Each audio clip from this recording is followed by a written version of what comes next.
Hey everybody! Haha! I had to get a little snack, Ronnie Mann. So yeah, I had to get a little bit of nourishment. I've been live ever since we were live this morning, and I just want to say welcome to everyone. Welcome, welcome. We are going to have a quick breakdown of the Sabbath. We're going to talk specifically about how we arrived at the 13th month, and we're also going to talk about what's going on in another country. Hey, Betty R. Ronnie Mann, welcome. And I'm glad you're here. Oh, it's good to be here. How are you? I'm fine. I was cutting up mango. Hey, Sarah Brown, and I was trying to get back in here because I hadn't eaten at all. I had coffee earlier, but I was trying to get in here with you guys, and then I realized the time was slipping. I was like, yikes, I better run! So, what's going on now? I know that when I tried to look at the moon last week, like Wednesday night, Thursday, I start looking a few days out to see what I can see. And, there was a lot of cloud cover. It wasn't a clear night, literally, until about Saturday for me being there at the coast. Um, so let's talk. I'm gonna fade to black a little bit and pull back and eat some of this delicious mango and lemon, and allow you to do what you do, and I'm gonna learn and follow along. Is that okay with you? Yeah, that's good. But definitely put on your ears so we can have ears to hear, because this is actually vital, because this is the uh that position in time where it is the quote unquote end of the year, bringing in the beginning of the year, or the first of your months according to Yah's calendar. And it is vital to pinpoint this time frame, because that is how, once we get the beginning of the months down pat, and then we know exactly what day that is, then we can move forward with the right time. And why is this important? Because now we're able to figure out when his feast days are for this year, and these are our appointed times. So we have to make that appointed time. We have to make that appointment to be able to meet with Yah on his specific feast days. So this is extremely important. And what's interesting is that it seems, I'm not saying that they're doing this intentionally.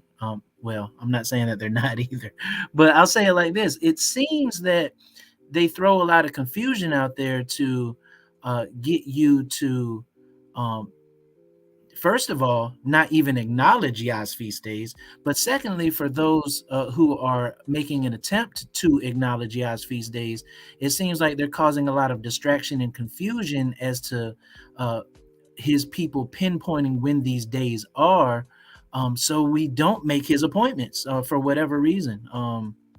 Jealousy, envy, they just don't want you to be in truth, whatever it is, however, we have to do our due diligence to sift through the fog and sift through all the mud to come to the conclusions that, the sound conclusions, so we can know exactly what time it is. Everybody has a watch to know what time it is, but that's, superficial, arbitrary time. What time is it really? So, you know, um, that's the task, especially at this juncture, the end of the year to the beginning Exactly. of the year, Exactly. to try to find, it's a task to try to find exactly what it is. And we have to be on point so we can make these appointments. We're commanded to make these appointments. So, that's what we're doing here today. So what's interesting is, you're right. So we looked at the moon the other, we were looking up. They tell you don't look up. But Yeah, don't look up, and that's all we do. Hey, Steve and Charlie Sigler. I want to say hi to everybody in the room. We're going to take a moment in a little while and greet everyone as we give Ronnie the chance and opportunity to get through all of this good information. And then I'll take a break and we'll all hang out and chat. But this is Clutch. So, yes, they do tell us don't look up. yeah, They do say that. yeah. So You're right. This is clutch. This is extremely vital information, so we can be on point, on the same page, so we can be at the right place at the right time moving forward. But you know, you're right though. Shout out to the best chat room in the land. It's um, They are the best. They are the best. people They here are are. awesome.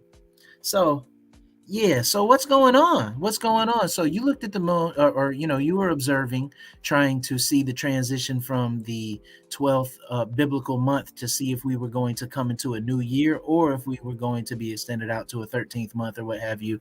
Uh, and Correct. we didn't see the sliver of the moon on Thursday night. We did collectively see it Friday night, and so we announced that Saturday was going to be the Shabbat for the 13th month or what have you. But when I was investigating, I seen a lot of people um, throughout the world, actually, scattered throughout the four corners of the earth, and they were showing how they saw the moon, the first sliver of the moon on Thursday evening. We didn't see it in my region because it was extremely cloudy. When I did see it Friday evening, it was a little thicker than normal, but uh, it wasn't the first sliver. It was Right. the first sliver that we saw collectively. Right. Other people saw it the night before, so we have to make an adjustment.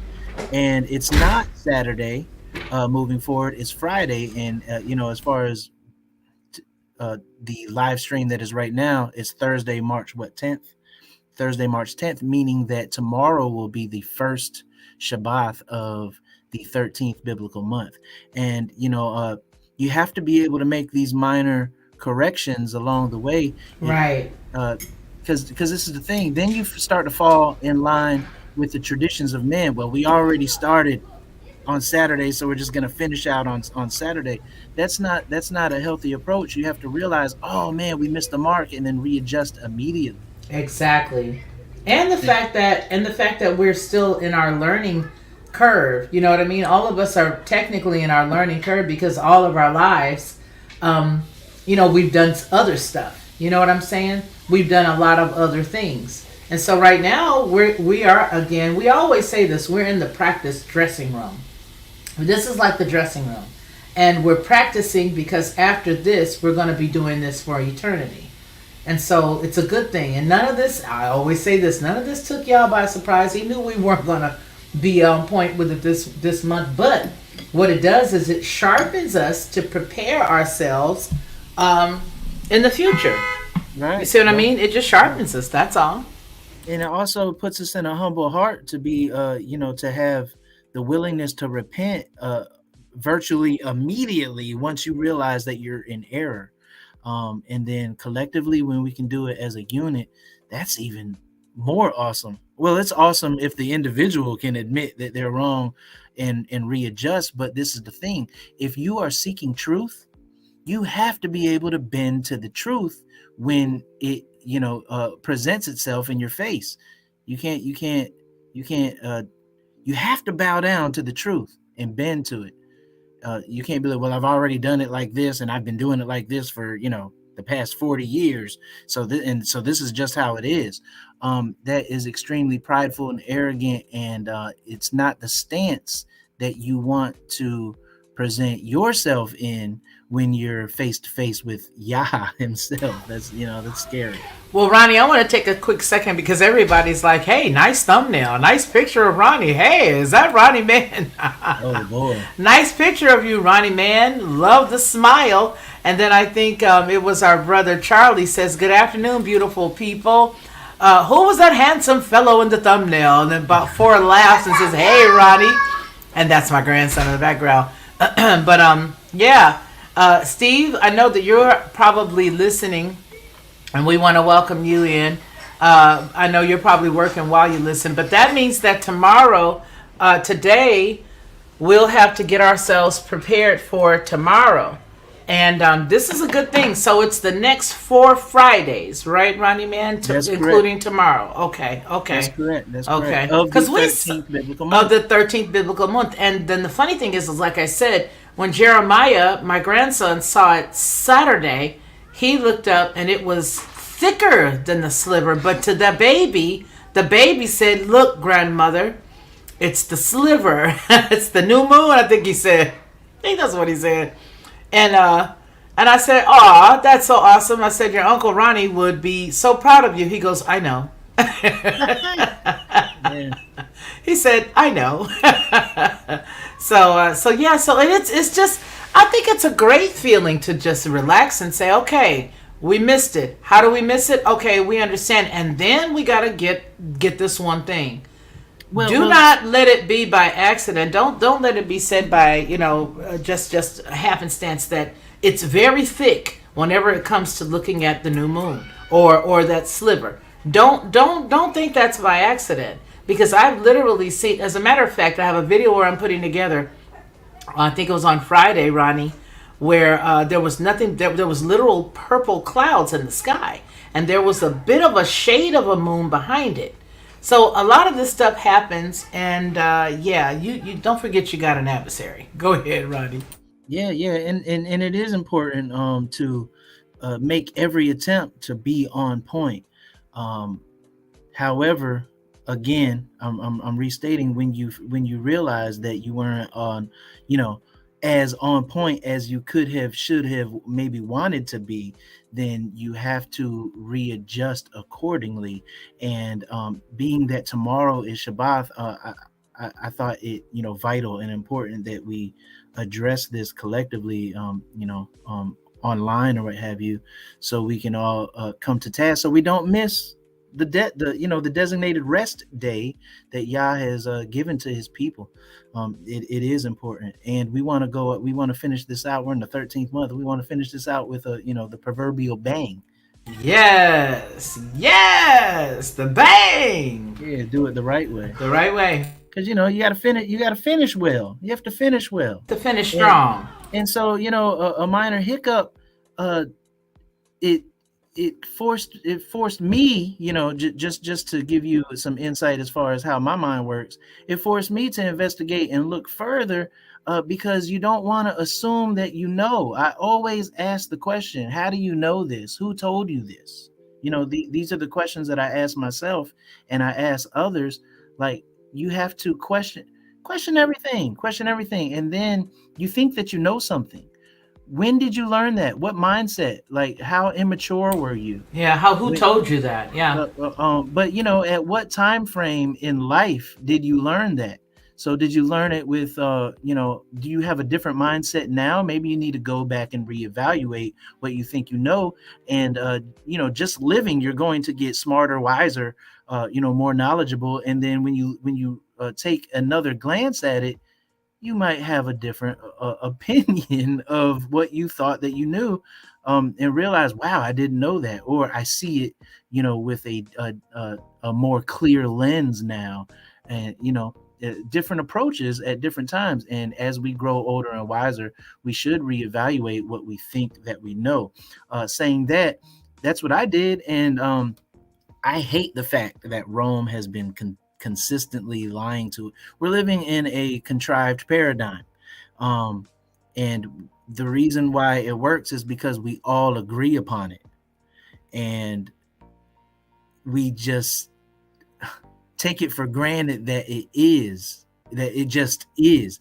And it really isn't. It's all contrived. Everything is arbitrary. And they present it to you like it's etched in stone, but it's all arbitrary. It shifts. Like we were talking earlier, like, follow the science, but the science moves. The science, is different, as you get more data and you evaluate the data, and then 2 weeks from now they're going to tell you something slightly different based on the data that they have uh, uh, you know ran through. Oh yeah, I mean, look at Pluto. Remember what Pluto used to be, a planet? Well, I mean, on and on. And that was the science. And then they downgraded it, and it's not a quote unquote planet anymore, and that is the science. So which one is it? It's just it's just all relative. The thing is, Yah is consistent. He's the same yesterday, today, and forever, and it doesn't shift because he can already see. He already knows what is and what and what isn't. We're uncovering and trying to figure it out. Exactly. It's a discover. We're discovering things. We're uncovering things, and then we say, but in our arrogant mind, we found this. Well, I idiot. discovered this. This is what I found. They wasn't found. Them people knew where they were. Everything is a uncovering of what is, and we're just finding out as we move along. And then there's some things that we didn't even know that we didn't know. But in saying that, like, so I reevaluated and was like, okay, so am I saying the same thing that that the powers that be are articulating? Because we're saying the same words, but are they saying it the same way that I'm saying it? Like, is their mindset identical? And 9 times out of 10, their mindset and my mindset are not identical. So I was looking at it. So why are we in the 13th month? You know what I mean? How is there a 13th month? Things of that nature. Yeah. But just to confirm, before we move forward, we are in the 13th biblical month. And then we'll explain.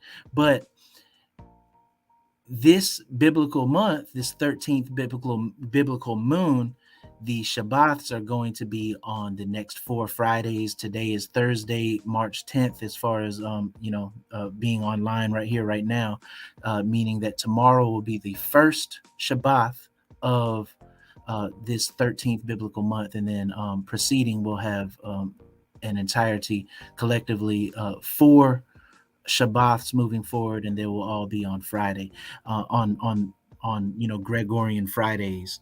That fourth Friday will be the 29th day of the 13th biblical month, and then that evening we're going to look at the sky, and we're really going to have to hone in on that evening, because to either the next day, which would be Saturday, or maybe Sunday, depending on what we see collectively, that Friday evening is going to be the first of the year. And we have to all collectively be in agreement that we know when the first of the year is, because that is going to set in motion how we determine what Yah's feasts are for the next 364 according to Enoch day cycle. Okay, cool. So 13th biblical month. Why how come we didn't just 12 months and then you go to the first month and it's the new year?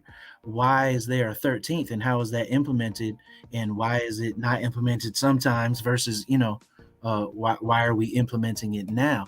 So that is I'm sure it's a manifold question, in answer session, but like there's 2 things at play that I want to bring to the table. First of all, they're lying to you. They're always lying to us. They're always lying to us, and we take the bait. We take the bait because they have the megaphone, and they say it loud and confident, and they have the resources to make the lie standardized. So it just is. But what are they actually really saying? So we've all heard of the vernal equinox, or maybe the spring equinox. Yeah, I love the vernal equinox. Yes. Okay. So we've all Well, heard hold of it. on. I like to use the term vernal equinox, but my favorite is the autumnal equinox and winter solstice, as far as seasons are concerned. Okay. So look, we're gonna look into that vernal equinox, or let's say spring equinox. When you say it, what do you think you mean when you're saying it?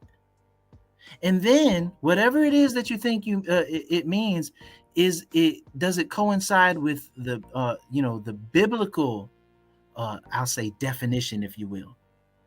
Does it coincide with the biblical quote unquote definition of what the spring equinox is? And then maybe it does, which is great. Maybe it doesn't, and then we'll all have to tweak and readjust accordingly, to be in line with scripture, or to be in line with Yah's will. But when you say spring equinox, when you say it, are you saying the same thing that they are That saying they are saying when they absolutely. say spring equinox? So that came to my attention when I was like, oh man, Sabbath is not Saturday, it's Friday. And I was like, let me reevaluate, because we have to come to a conclusion, a collective conclusion, and be on the right page, moving forward into the next biblical year.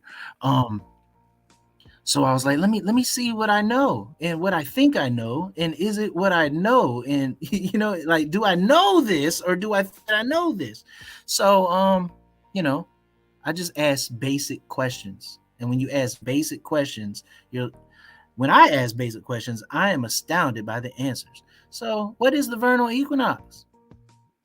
It should be a concrete answer, and it's not. It's not. I'm going to What? put this down here for Annie K and for We Need Jesus. We have a wonderful mod. Her name is Deb. She's not here right now, but Deb Woods would have had this answer for you lickety split.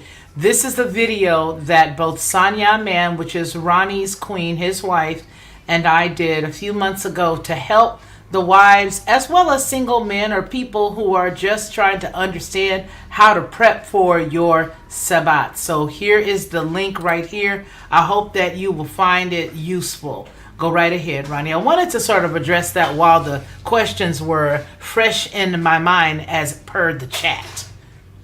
So that's from Sonia Mann. And Sonia is here as well. So any questions, shoot them in the chat. And I'm sure that if she's available to answer, she will, and I will as well. We'll type it out for you. Go ahead, Ronnie. Yeah, no, that's great. That's great. Um, so when you say spring equinox, and whoever they is, that elusive they, when you say spring equinox, are you saying the same thing that they are saying? Or are they saying it the same way that, like, you're saying the same words, but they are two different, and maybe three or four sometimes, different things depending on who's saying it, and we have to um, tune everybody else's definition out and find out what Yah says and align to him.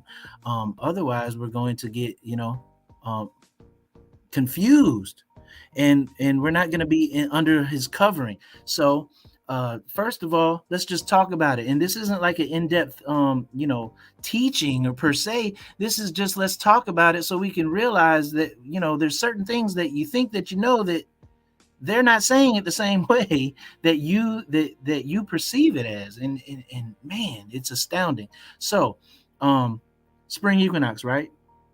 You said you love it, or so you have the spring equinox. Well, that phrase, when Right. instead of saying spring, I like to say vernal equinox because I'm a weirdo. Right, vernal, but it's the vernal equinox. So what is this word equinox? You know what I mean? So what is it actually? I'm going to tell you what it is, what it's supposed to be, versus well, okay.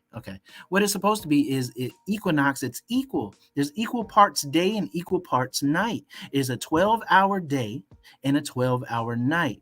And of course, as you progress through the summer month or the hot months, or you progress through the cold months, it's, the day is going to grow longer or shorter. The day or the night is going to grow longer or shorter, or what have you. And you're going to have more time in the day or the night, depending on what season you're in.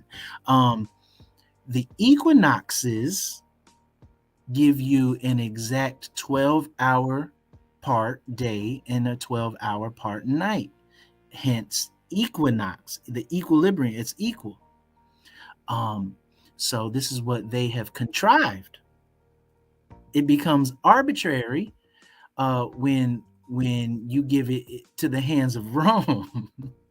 So but you can agree on that, right? As far as just common sense, if you will. Equinox, Yeah. it's clearly talking about equal parts day and equal part night. Absolutely. Okay, so they tell you that it's March 20th, sometimes March 21st, and we're talking about the vernal equinox. Correct. Sometimes sometimes March 22nd, somewhere within that 3-day period. Okay, so if it's in that 3-day period, then we should expect somewhere in that 3-day period it being an equal 12 parts, to 12-hour day and 12-hour night. So check this out. Uh, me and a friend of mine, my friend, I'll give him a shout out. Rashad, shout out to Rashad Gardner. He's been observing for the past couple of years and taking notes on a chart exactly when the how the solar calendar works. And we had an exact 12-hour day and 12-hour night. That happened last Friday. So that was actually the beginning of the year, because in Enoch it tells you. Matter of fact, can we screen share real quick? Sure, go right ahead. I'll pop it up. Go ahead. Okay, I don't even know if I'm there in Enoch, but let's see. You talking about the luminaries? Yeah, exactly the luminaries. But I don't know if I'm actually on that chapter, but nonetheless, it tells you that the moon tells you. Let's read it. What are we doing? We're reading chapter 72. Sometime in some translations, this could be chapter 73. So don't get That's correct. Don't get thrown off if you see them different, because remember, it was all one continual for lots of stuff, and then they broke them down into chapters. So don't worry. So he's talking about the luminary of the moon right here. It says, after this law, I beheld another law of an inferior luminary, the name of which is the moon, and the orb of which is the orb of heaven. Its chariot, which it secretly ascends, the wind blows, and the light is given to it by measure. Every month, at its exit and entrance, it becomes changed, and its periods are as the periods of the sun. And when in like manner its light is to exist, its light is given a seventh portion from the light of the sun. So a seventh. Every day it's given a seventh portion. That's why it is a quarter moon on the Shabbat 7 days later. That's why it is a full moon 14 days later, because it's given a seventh portion per 24-hour period. Thus, verse 4, thus it rises, and at its commencement towards the east goes forth for 30 days. At that time it appears. At that time it appears. What's that? That's the first sliver.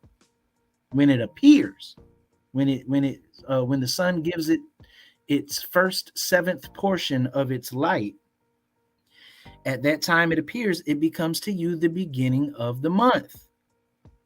30 days it is with the sun in the gate from which the sun goes forth. Then it talks about the progression of it.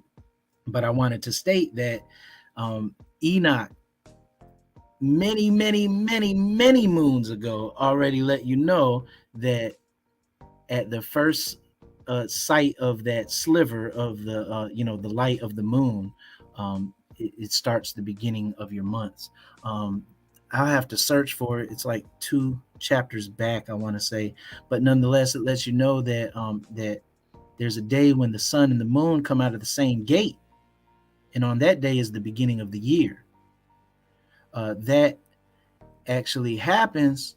That happened last Friday when the sun rose due east, like 0 degrees, depending on how you're looking at it. It could have been 90 degrees.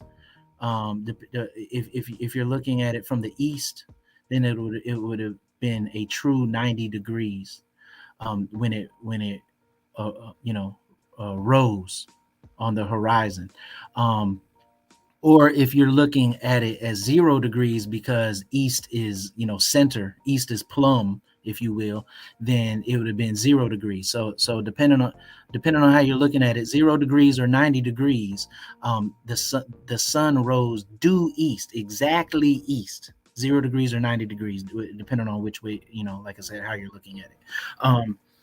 And the moon that even Friday was it, which would have been Thursday night, it rose due west, exactly due west, 180 degrees. So that lets you know that was equilibrium right there.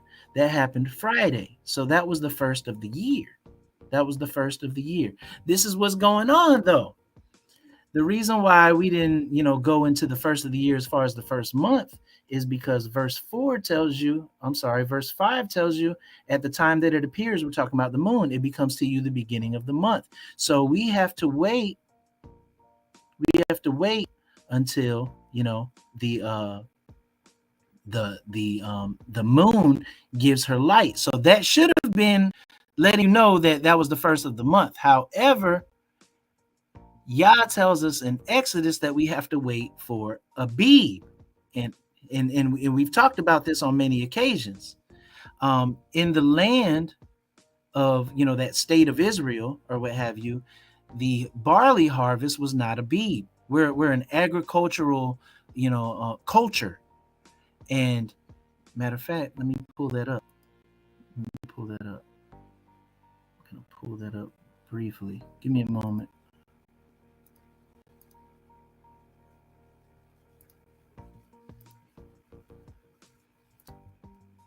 I'm sorry, Felicia. I know you don't like dead air time.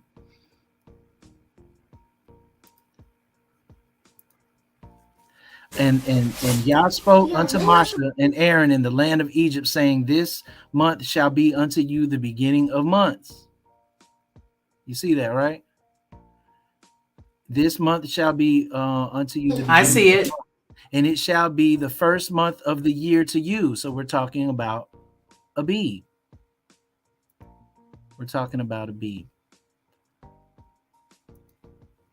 Can you make it a little larger, Ronnie? Can you hear me? Yes, I can hear you. Can you hear me? I can hear you. We're having a little bit of technical difficulty on this side. So if you hear me with dead air, you know that it's because there's technical difficulty. But I'm going ahead and make that a little bit larger, and I'm going to do this right here.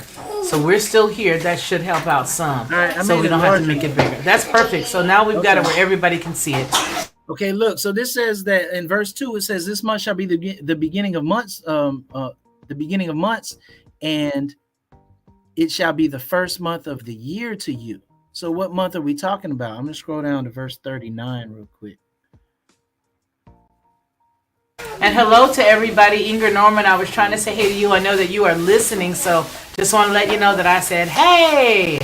And I'm glad that you were able, we need Jesus, to get that link. And then also, Annie K, she said that she was just looking at it. So that's good too. Awesome. You can also answer any questions that any of the moms or wives or single guys may have as it relates to Sabbath and preparation. And my granddaughter is giving her input. Yeah. Okay, so we have Exodus 12, and I'm going to read 39. It says, "And they baked unleavened cakes of the dough which they brought forth out of Egypt." So this is the day that they moved forward out of Egypt, and then they ended up in the wilderness for 40 years. It says, "For it was not leavened, because they were thrust out of Egypt and could not tarry, neither had they prepared for themselves any victuals." All right, so they baked unleavened cakes. So this is the day, and it says, which they brought forth out of Egypt. So this is the day that they, left out of Egypt. So what is this day? I'm going to shoot over to the next chapter really quick. Putting all this together, it says in verse 4, "This day came out ye in the month Abib." So we just saw that they had unleavened cakes because they didn't have time for the dough to rise when they were leaving out. And it says, that time frame when they were leaving out, that is the first month and the first year. It says this day in Exodus 13 says, "This day came ye out in the month Abib." So when we look at what Abib is, it's the month Abib for a specific reason. I'm going to go into the interlinear and show you, and we've done this before, but we're going to talk about it right here. This is Strong's number H24. It's Ha Abiyab, and it says Abib in the English. 24. fresh ears, young ears. So this is harvest season. This is when the harvest is ripe. And what are we talking about at this time? We're talking about the barley harvest. We're talking about the barley harvest. So the barley is not ripe, is not green right now in the Mediterranean, in that region, in what they call the quote unquote Middle East.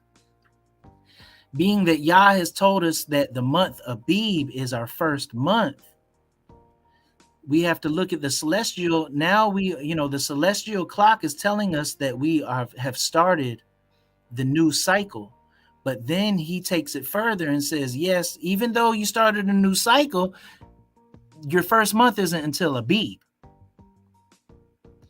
The green, the green ears of the barley has not been ripe as far as the new moon is concerned, which was like March 3rd or what, that Friday when the new moon came out.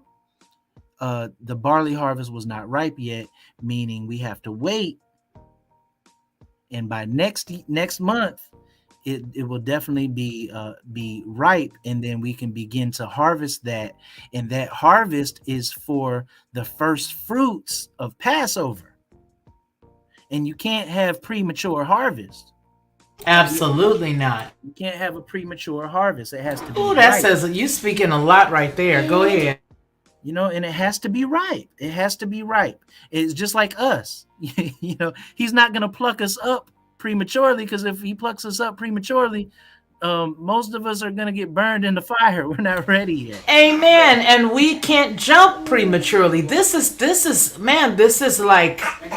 heavy, because this goes even further than what the topic is when we're dealing with him, because he makes things right and perfect, and we move when he says. Oh, this is deep. But see, that's why these feasts are so vital and important, because they actually speak to you. They speak to the individual as far as where we are. Like, and yeah, I'm talking about time and the right place at the right time, but I'm also talking about your growth. And none of us are quite ready yet. We're still in the growing stage.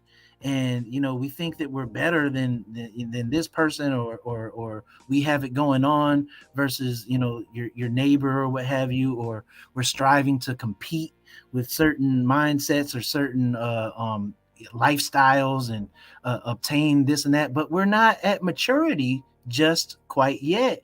And that's a good thing, because like I said, if we got plucked up right now, we'd be in for a rude awakening. So we have to wait for the ripeness of the harvest. And of course, these harvests are actual and real, but they're also metaphorical, and they're speaking to the individual as well. We are the harvest. We are the harvest. And there is a harvesting that it's called, it's called the last day, the end day. Ronnie, I want to make a very strong note. Sarah Brown just put something, but see, Sarah is saying this statement from a place of knowing, because this is what she does. She is, quote unquote, like a farmer. She grows fruits and she does this. Sarah says this is about the time you would harvest the winter wheat, and we're not going to prematurely dry that wheat out with some glyphosate, because that's poisonous. This is heavy. This is heavy, you guys, because listen.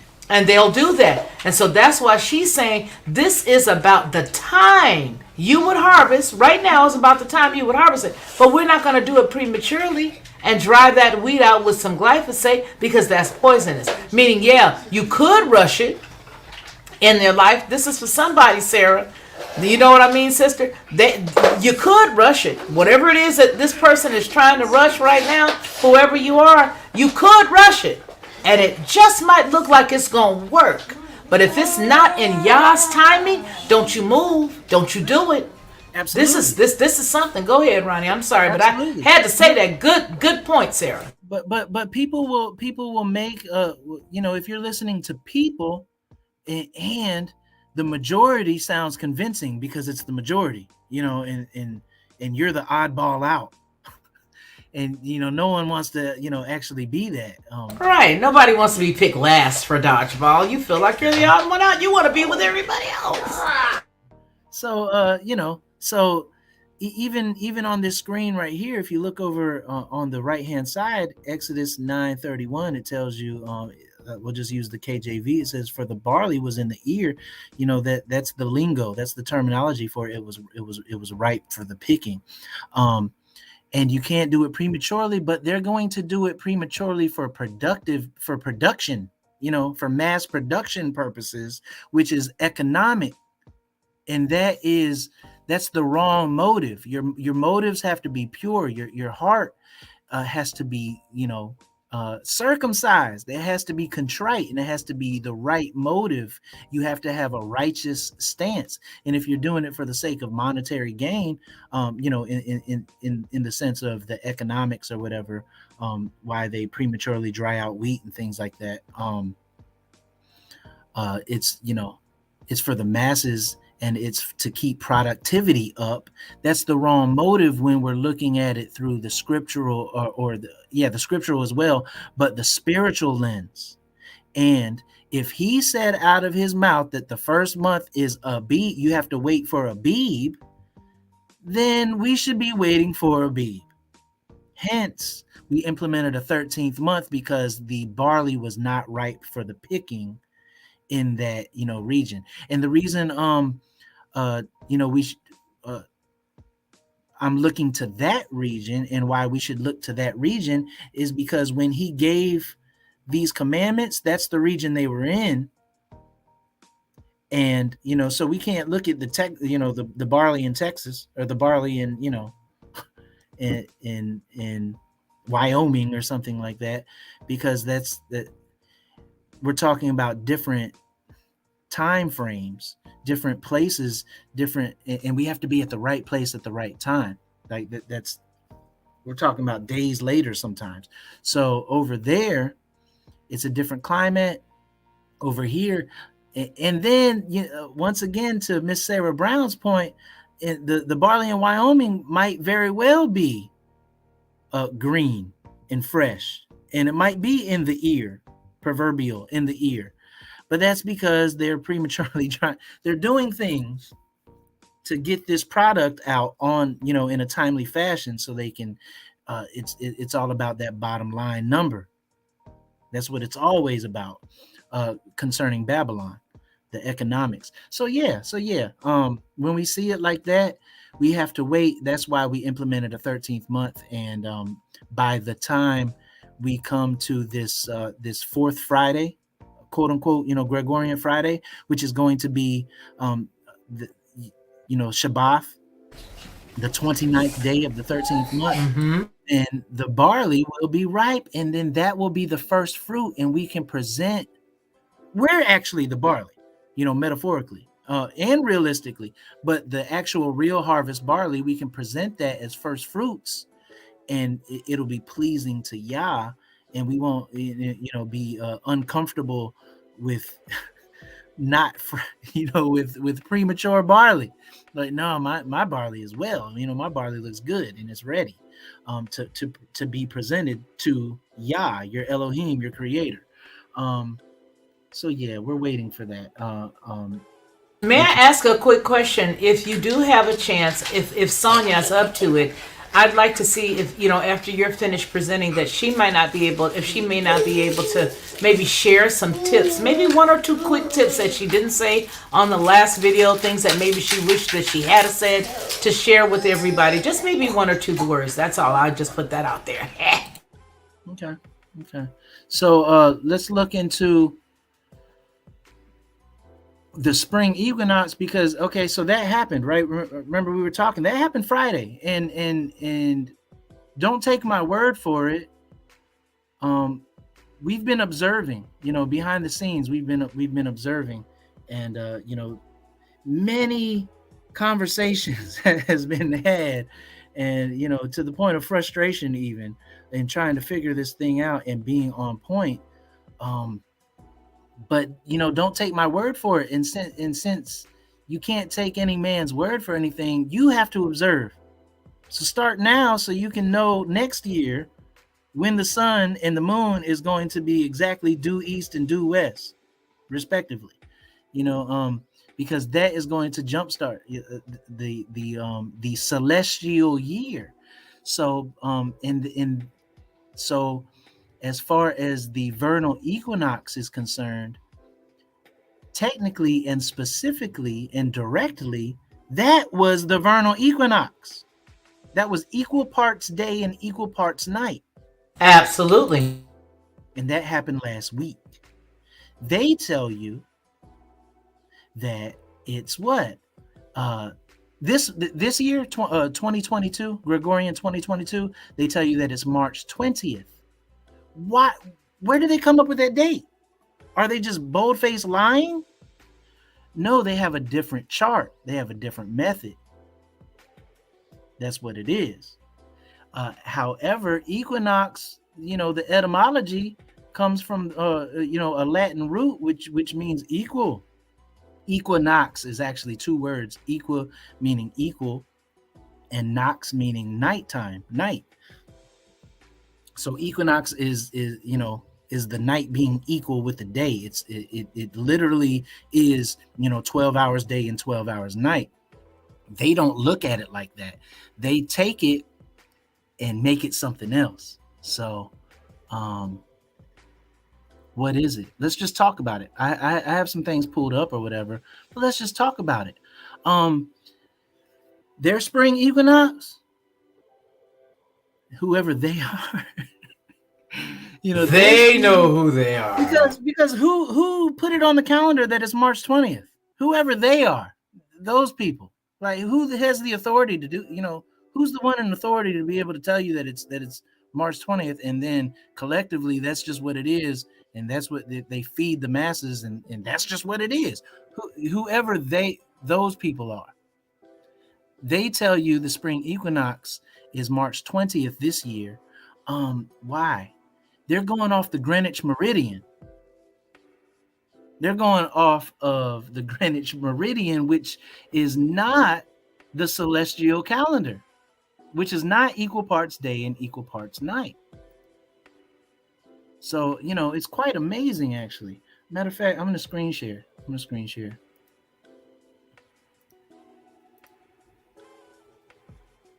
So you think that you're saying the same thing, but you're not.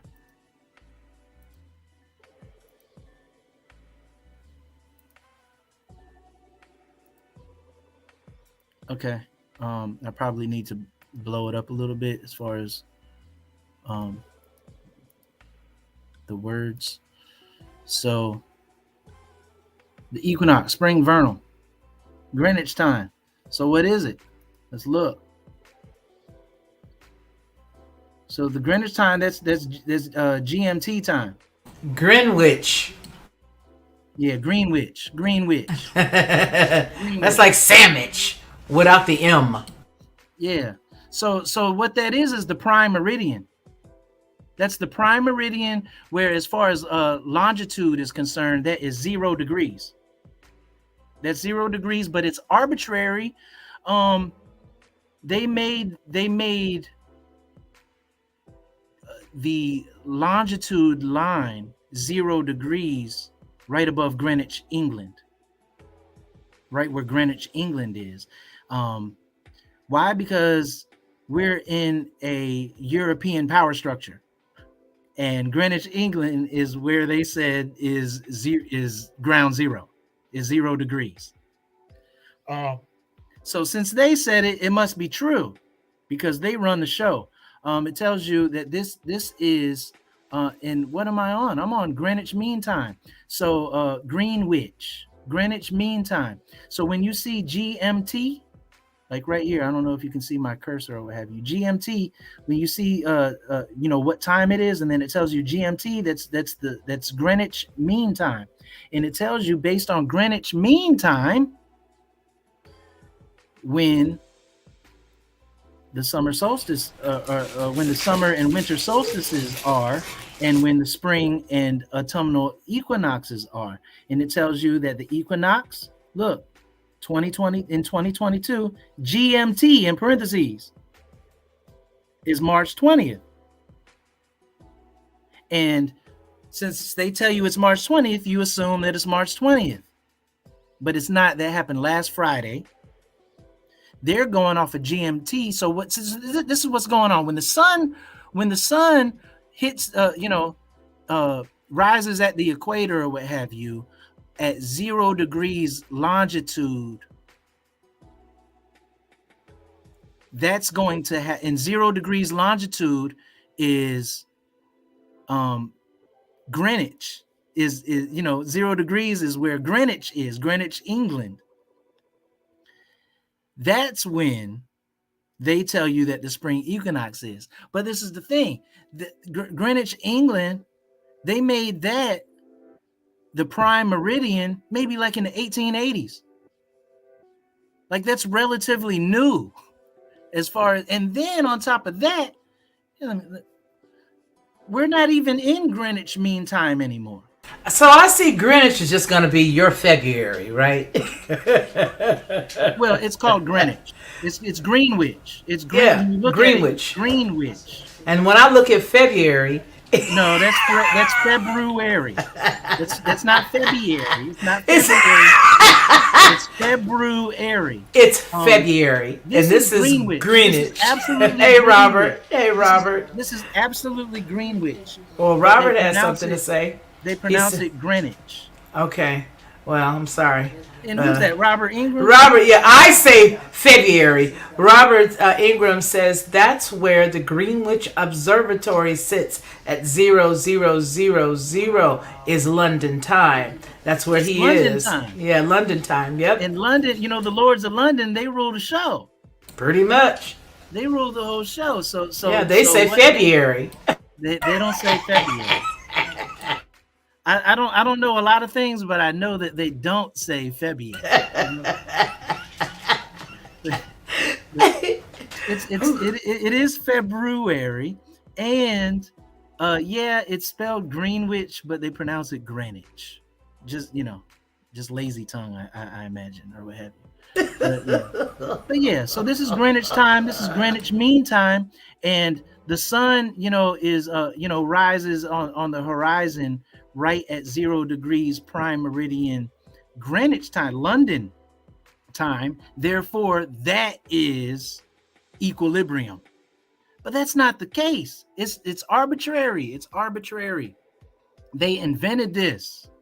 They made this because if London was in Australia, then the prime meridian would be over there in Australia. No matter, it's just, it is completely arbitrary. It's what works for them. And so they're what they say to they articulate it like this: the majority of people would benefit. The majority of the people would benefit if we did the prime meridian over Greenwich, over Greenwich, over in London. But the majority of who people? They're talking about the Europeans, but there's way more people in the world than just the European people. But that's their mindset. They're in control. They run the show, so they tell you that is the meridian. But it's not always been ground zero. If anything, the scriptures tell you that Jerusalem is the navel of the earth. So I mean, if anything, that's zero, contrived. That's 0 degrees latitude. I'm looking. I have a whole bunch of things pulled up. Let me see here. All right, I'm gonna show you something else really quick. So what's that? Greenwich Mean Time, right? GMT. Greenwich Mean Time. GMT. You're not sharing it, brother. Yeah, not yet.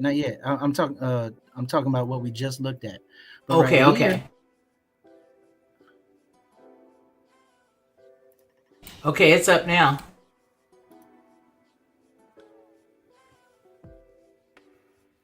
Yep. So okay. So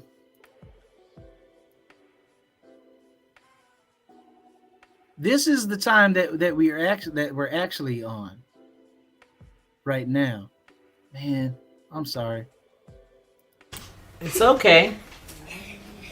Steve Willis says all IFR and international flights are on GMT, Greenwich time. Right, Greenwich, exactly.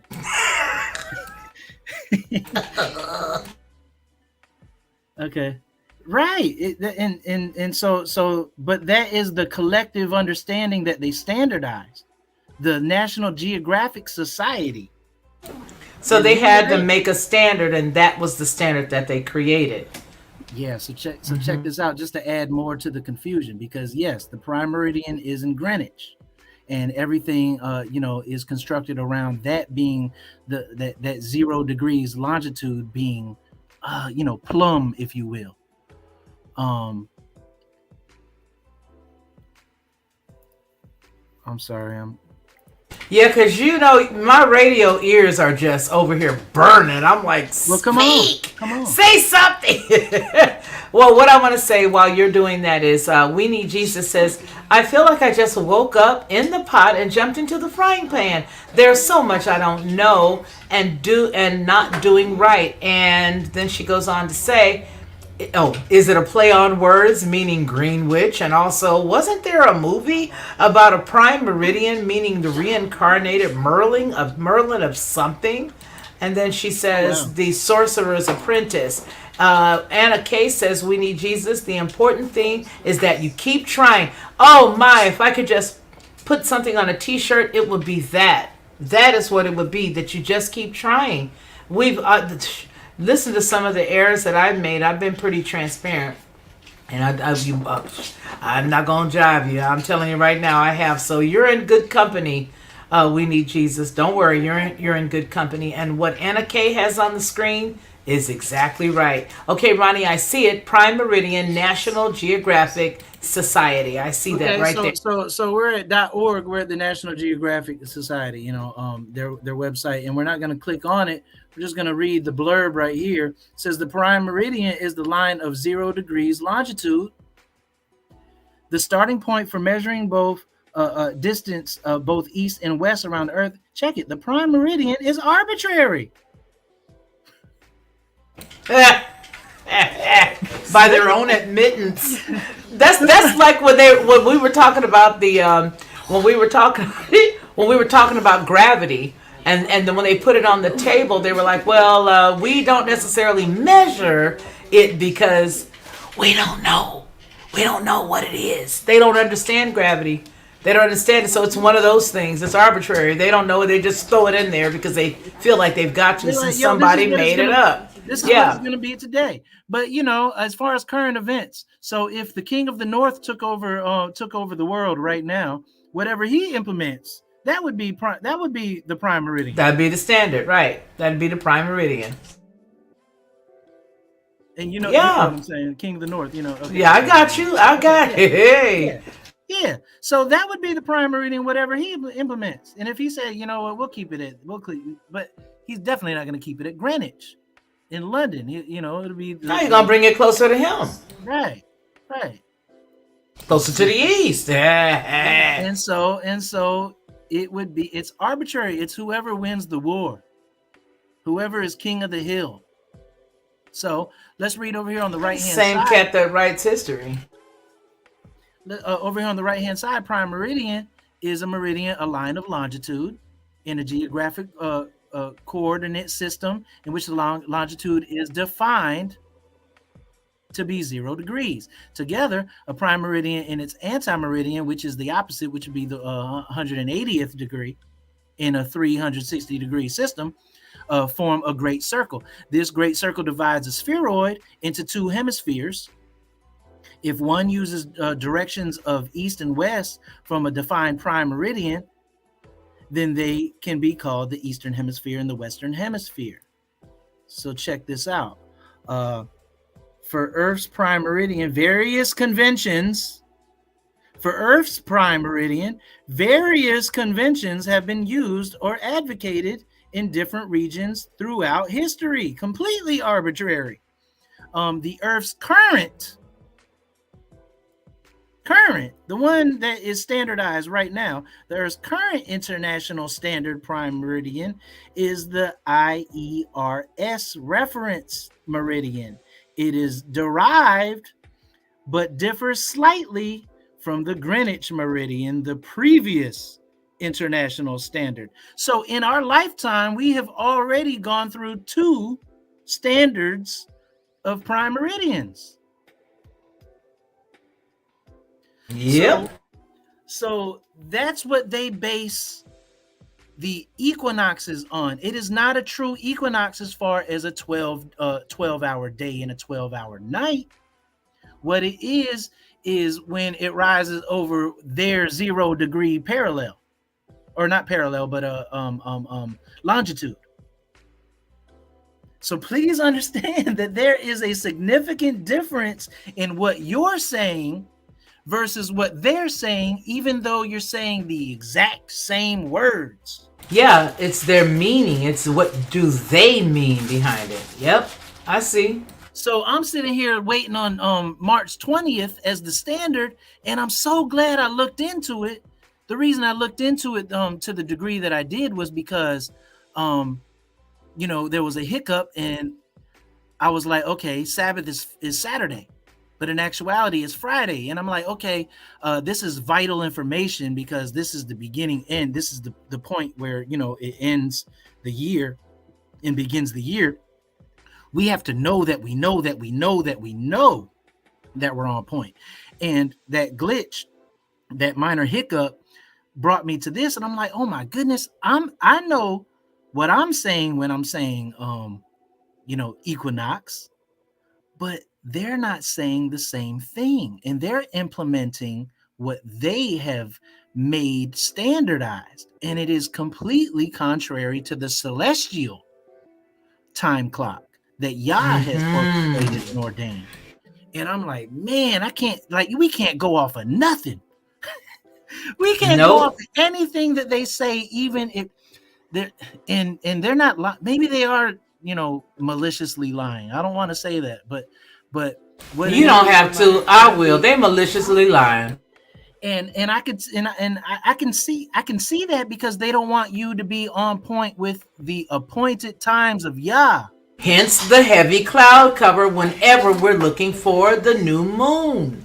And I can go into great distance because I have a whole bunch of things pulled up, but like I'm fumbling the ball profusely when I'm trying to share these screens. So, in dead air time and things like that. I don't. No, just put them over here inside of the private chat, and I'll go ahead and throw them up because we need this. We're not gonna let nothing stop it. Come on. Like I said, this isn't like an intense, breakdown. This is an overview to get you to see that everything that they're saying is contrived. And the only reason that it is pertinent or it is a thing is because we collectively agree upon it. And most of the time we're collectively agreeing upon things in ignorance. Like, who is the National Geographic Society, and did you give the specific people the approval to be on that board? And who did it? Who allowed these people to make these decisions? Well, it's the same ones that make all the decisions. Like I always say, who said you could call me an African American? I mean, I know it's a far stretch, but it's the same people who make the same rules all the time. And I don't even know who they are. Again, an arbitrary group of folk. I don't know who they are. Where are they? Where they at? Besides Reggie Jackson or whatever his name is. What was his name? Jesse. And Jesse, you could beat Hal Washington. Yeah, Jesse.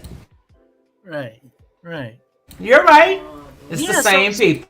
But so you have to really, really consider how much you're assuming at every turn. Like, when you say equinox, are they saying the same thing that you imagine it to be? And are you imagining it to be something, or do you know that you know that you know that it's something? And then which one is it? And the juxtaposition, the foundation should always be what Yah has said. I'm going to say that again. The foundation should always be, you should be lining it up with scripture, not the other way around. Come on now. And let every man be a liar, and let Yah be true. Hallelujah. And when it comes down to it, it is incumbent upon yourself. You have to take the initiative. You have to take the initiative. Stop being force fed. And then it comes to a point that we're not being force fed. We are loving what they're feeding us. It's not force fed anymore. Now you're looking forward to it. They want to be told what to do. And we don't believe that. But collectively, we're showing them that we love to be told what to do. Like, let them know, like, this isn't true. Like, and then, like, or just know the difference at least. Well, I'm at the point now where I'm saying, you ain't telling the truth. This ain't right. You ain't telling the truth. I'm because I feel like for me, and I guess, maybe that week last week just gave me a burst of life. I don't know. But I'm at the place now in my life where I'm like, nah, me being quiet is me complying. And I can't do it. That's what you believe. I don't believe that. You're not telling the truth, and I'm going to show you where you're not. Because I just feel like it's just a boatload of untruths. And they try to use bullying tactics and scare tactics and big titles and names of organizations to prove points. And I don't care. You can come up with the shiniest badge that you want. You know what I mean? You can come up with the shiniest badge. You can come up with the shiniest title and the shiniest name. Hey, Deb Woods, man, did we need you? I'm so glad you're here. Everybody who doesn't know Deb Woods, that is the mod that I was talking about earlier when I shared that she would be like spot on it. Here's where you can find it. We're glad you're home and we're glad you're here. But that is the point, Ronnie. That is the point. That no, you're right. I'm not taking it no more. I'm not taking it anymore. Okay, there you go. And maybe you're not going to take it anymore or what have you. But maybe you're not going to be as vocal as others, and that's fine as well, as long as you know the difference. You know what I mean? You have to know the difference. You have to know that they are duping us at every turn, whether it's malicious or not. They have inherited the lies of their fathers, and we inherit it. We embrace it. We embrace it. And the fact of the matter is, these things aren't truth. Truth is concrete. Truth just is. These things are constructed, contrived, and arbitrary. They can shift at any moment, depending on, whatever the chairman of the board suggests. And then the majority rules say aye. And then, enough people say aye, then now it just is. But that's not truth. It's not truth. And see, a forum. They got the name forum, so it's gotta be, it's gotta be official forum. So this is the thing. Like, you have actual people. There's people out here that are concerned about these things, and it says, does prime meridian on Earth line up with vernal equinox? That is actually a very good question. Like, and no one thinks to ask that question. That is a great question to ask. But who thought to have that question? Check it. Somebody says, I think the vernal equinox is a fixed point in space, and because Earth rotates relative to the stars, there is no one point that aligns with it. It's like saying which longitude line is aligned with Sirius. There isn't one because the Earth rotates. Everything is arbitrary. Everything is especially that. Except, I'm gonna tell you the one thing that is not arbitrary. Come on. The sun, the moon, and the stars, and what Yah has ordained and decreed. Say that again. These things are finite. These things are defined. Like, these things are specific and intentionally in play and in place.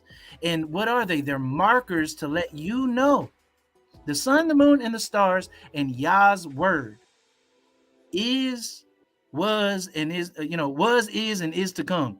That's the thing that is concrete. That's the thing that is concrete. That's the thing that you can stand on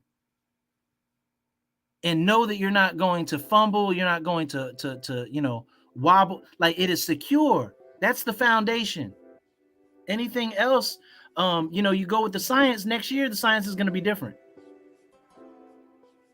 What's amazing is the foundation of today's science is actually, this is so crazy to me, the foundation of today's science is actually built on 16th century Catholicism. Like Galileo and Oh Copernicus. yeah. Oh yeah. All of these were on Rome, on the Vatican's payroll. Even Socrates and all of the philosophy. That's further back. That's further right, back. Philosophy. Yeah, all of it's based on. Well, that's further back. That's before Rome. Socrates and them. But I'm talking about in the 1500s were these prominent fellows, and the fellows. Yeah, and they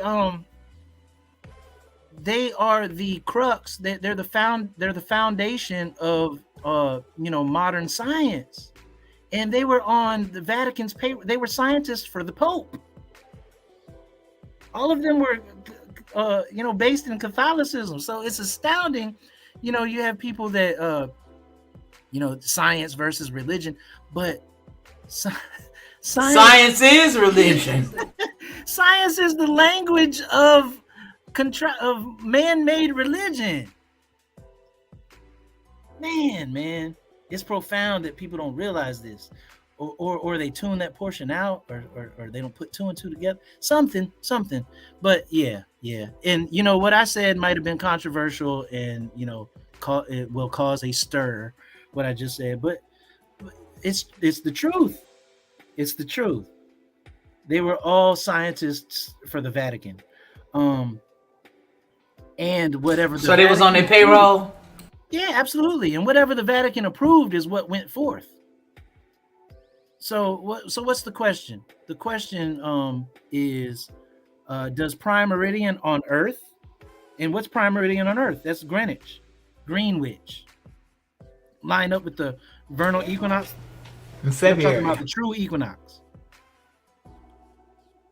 I like what this individual says. Based on this timetable, it looks like the equinox is about 5 hours and 50 minutes, quote unquote, later each year, but on the same calendar day. So that's about a quarter turn of the Earth different, which is nearly a 90-degree change in longitude each year. So we're looking at like 86, 87 degrees off every single year. That's like almost square. 90 degrees, that's almost square. That is a profound difference every single year. So yeah, it's man. This is arbitrary. We have to go back to Yah. We have to go back to Yah and what he said. And Enoch gave us the play-by-play, and Tanakh or Torah tells you the laws, statutes, and commandments that have been decreed by Yah himself. And we have to do the timetable.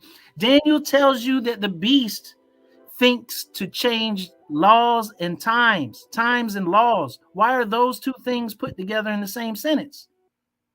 Times are laws. Laws are times. Appointed times. He's talking about the feast days. They plan on manipulating the time to get you off course from the feast days. Annie K says those scientists said that our planet was a globe with no satellites to prove it. Well, Annie K knows something. I'm not. What she said is controversial. I tend to agree. I more than tend to agree. But man. And then We Need Jesus said they got hundreds of satellites in orbit. So why not have all of them take a picture and lay them out and prove yourselves? Or if you made a mistake, say, I made a mistake. Please forgive me. And here's the truth. And you know what? We as far as We Need Jesus statement is concerned, that is a very, very good question. We just launched, quote unquote, just launched the James Webb Telescope. How come before it progressed, how come they didn't turn it around real quick and snap a picture to shut everybody up? They'll never do that. All the pictures that we see are composites. They're composites or they're computer graphic. They're I'm just saying. I'm not gonna go down that rabbit hole. But just know this, that at every turn, even though it sounds like they're saying the same thing, you have to double, triple, quadruple check to make sure that you are in line with Scripture, because they will never be in line with Scripture. They're going to convince you.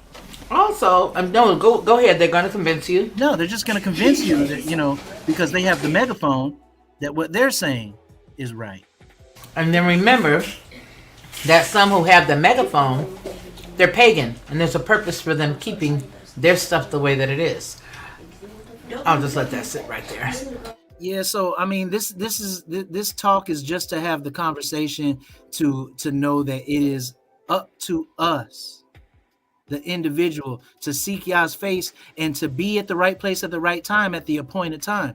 You have an appointment with your lawyer, you have an appointment with your banker, you have an appointment with your doctor. You're always on time for these things. You have to be on time. Yah is really your banker. Yah is really your lawyer. Yah is really your doctor. Why wouldn't you be on time when he tells you, hey, this is an appointment? They're called moeds. Moeds, mawad. Mawad in the ancient Hebrew. Mawad. That means appointed time. There's an appointed time to meet with him and dine with him. Like it's a dinner date. Why wouldn't you want to be at the dinner? And it's not GMO food. It's the best food you ever had, ever. It's the food of life. It's the water of life. And he's feeding you, and he's wooing you. He's inviting you to come on. But the world tells you that these things are irrelevant. And then for the ones who see past the statement that it's irrelevant and they're seeking, they're going to give you a whole bunch of misnomers to throw you off the scent, because they don't want you to know the appointed times of Yah. But these are the saving graces. When you are in line with his will, you'll be at the right place at the right time, and no harm will come upon you. How can harm come upon you if Yah's hand is covering you? And Yah's hand covers you at his appointed times. If he tells you to come on and you're there at that appointed time, no harm can touch you. Yeah, you're under his pinion. Under his pinion. I like that. Yeah. So, like I said, this isn't like a super in-depth thing, but this is just something to get you started on your journey, to let you know, hey, man, we cannot listen to any of these, I'll say this, fellows. These are fellows. They're fraternal fellows. They're a part of a certain society. Yeah, they're fellows. And we have to listen to the voice of Yah. And we have to dissect it, and it requires being still and silent, because he has a still, small voice that speaks to you very humbly and contritely, and that's where you have to meet him at, in that quiet place. And how do you do it? You have to seek him out. Are you seeking him? And when you do, we're gonna get into alignment. And I'm here, and I'm here to be that voice. I'm not like a home. But I'm as far as like the truth that I'm trying to bring to the masses, like you don't come and make yourself at home as far as pews. Like I'm like a watering hole. I'm a rest stop. I'm here to give you a whole bunch, to arm you with a bunch of information so you can go out into this wilderness and be armed. Absolutely. Robert Ingram says science has been used to try to disprove Yahweh. They know the stars are for signs and times. They most assuredly do. And I'm going to keep talking about the fact that they've been around for so long that they do know. And it's the same ones you've seen all along. We Need Jesus says, bedfellows, be appropriate. But that's the truth about it all. That is right. What Robert Ingram has to say is just absolutely right. You know, they know that the stars are for signs and times. Now, let's take a look earlier what we were chatting about when it came to Khazaria. And you saw me sort of softly saying that they are them. They are them. Because everything always points back to them. And because they're narcissistic in nature, everything has to be about them. And they are the ones who have put their little mitts in all of this. In their science, in their traditions, in their ways, and the things that they do, the way that they teach, all of that. Every inch of it is exactly that. Ella Ruth says, forgive my interruption, but I was late. So do I understand that, I think she's trying, Pesach is not March 19th if you already covered this. I apologize, Ronnie. I covered it inadvertently because I did not verbalize and say that, Pesach is not March 19th. However, if we're in the 13th month, it is impossible for Pesach to be March 19th. That is correct. That question, the answer to that question is yes or no. You're absolutely right, Ella. You're Pesach absolutely right. is not March 19th. We are in the 13th biblical month. We have to wait for Abiyab in the ancient Hebrew. We have to wait for the green ears to mature as far as the barley harvest is concerned, and that has not been established as of yet. Therefore, we're in the 13th month, and then we are going to look on the Gregorian Friday, 4 Fridays from tomorrow. We're going to look to see, if we see the sliver of the moon, and it will, the first of the year will either be Saturday or Sunday, depending on what we see that fourth Friday from now at even. And then, 14 days later is Pesach, Pasach. Ooh, ooh. And that is a huge deal. We have to Pasach is the Passover where death is passing us over. Massive, huge deal. We are exiting basically slavery, and we're entering into the will of Yah, and we're going through the wilderness, and we're obtaining our inheritance. And it starts at quote unquote Passover, Pasach. Yeah. So yeah, I didn't specifically say that, but we're definitely I inadvertently said that by saying that we are definitely in the 13th month. Absolutely. And we can't go off. You go off of Yah's word. Judaism is Kabbalistic, is Talmudic, is Mishnaic. It's not, based on by their Torah. own admission. Mm-hmm. And sort of kind of it's kind of based on Torah, but it's really not. They don't if this makes sense. They use the Torah to get into the door. They don't subscribe to it. They ascribe to it. And they use it to get into the door and to neutralize you and to allow you to take down any inhibitions you would have. Once they've done that, then they can gain a foothold and gain control. That is the reason why, with what we read earlier this morning, if you haven't caught that show, it's awful loud. But if you haven't caught that show, you may want to go back and check it. The reason why we were talking about how they completely tried to be everything for everyone. They were they claimed that they were diverse. They were they were part Islamic because they wanted to welcome them. Then they wanted to welcome in the Jews, and then they wanted to welcome in the Christians, and they wanted to welcome everybody. So what ends up happening is you get a big mishmash and a ball with nothing definitive except for the one who's leading it. And then they were talking about the Torah. They even said that they lived by the Talmud. They talked about how they lived by all these different things. Absolutely lived by Talmud. Okay. Yeah. And they are master deceivers, Annie K. You're absolutely right. And it's wonderful to know that we're all here together corporately, able to expose what is truth all together. It's not just Ronnie and myself. It's everything that you all bring to the table while we're discussing these things. That's what Ella Ruth brings, Annie K, and, Robert Ingram, and, what Inger Norman and Steve, it's what everybody brings to the table that sort of helps to unravel the knots that they've created in that gold chain or that silver or platinum chain. So while we're all unraveling it, Yah is pleased because he says, listen, my people are here getting the truth. And the fact that we were able to come back and say, hey, listen, this is wrong. And now all of us sit here at the table. Do you see that even with that error, Yah still reaps the benefit of his people coming into knowledge? That was a small error. When I say small, I mean, it wasn't like, life or physical death or anything. But it was most assuredly an error that led us to this time. So he takes all the things that go on with those who are diligently seeking him, and he turns them into something good.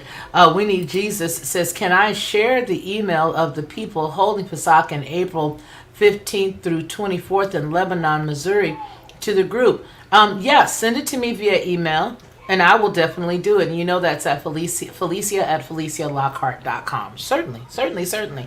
Isn't that true, though, Ronnie?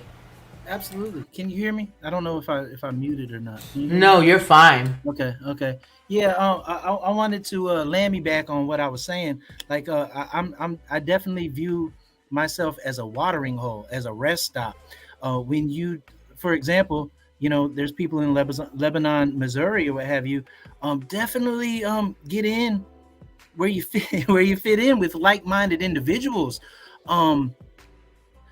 This is the thing. I am definitely arming you with the truth of the matter. When we get into an atmosphere, we cannot allow the atmosphere to conform us. We have to be strong enough, doctrinally and things like that to be able to transform our surroundings. When you get into a group, a group of like-minded people, we have to show them the truth and make adjustments accordingly. And we have to be strong enough to where we don't conform to the group, but the group appreciates. Like you have to be an asset to the group in growth, not the other way around. Now, if they're helping you grow, absolutely. But like, if you know certain things and they're not doing it correctly, don't conform to that.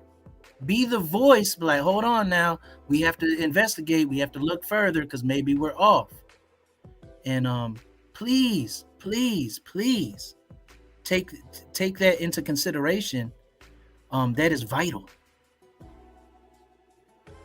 Did that make sense? Oh, no, that made a lot of sense.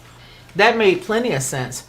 And I think that what we're getting right now with all of us feeling the way that we do, we're getting that sanctified boldness. And that's what I want to impart upon everybody, to just get that sanctified boldness, to be bold in Yah and in the power of his might. What Sarah Brown I put back up on the screen, and I put it there because it was pivotal. And for those who are here, you needed to see this at this time. She says, this is about the time that you would harvest the winter wheat. We're not going to prematurely dry that wheat out with some glyphosate because that's poisonous. This is right along with the phrase green behind the ear, or green ear, or just being green. Young, too young. Even the greenies, they call those potatoes. Hey, Poppy Love. They call the potatoes that when you cut them and you see that little green halo around the white part between the outside and the inside, they call those greenies.